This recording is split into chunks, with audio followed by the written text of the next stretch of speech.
Throw this into your plants, and they won't stop sprouting new leaves and flowers.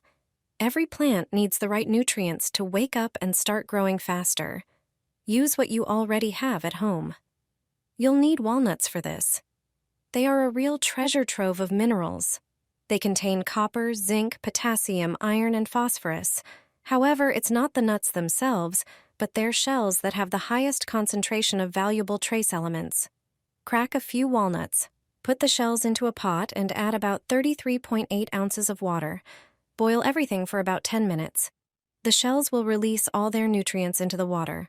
After that, strain the resulting broth through a sieve. You'll be left with a slightly brown, natural liquid. Pour it into a bottle. You can store it for up to 30 days. However, before watering your plants, you need to dilute the fertilizer. Use 4.1 ounces of the broth for 13.5 ounces of water. Apply this prepared fertilizer once a week. This will make the leaves stronger, and the plant will start growing intensely. Give them the best homemade care instead of reaching for chemical fertilizers.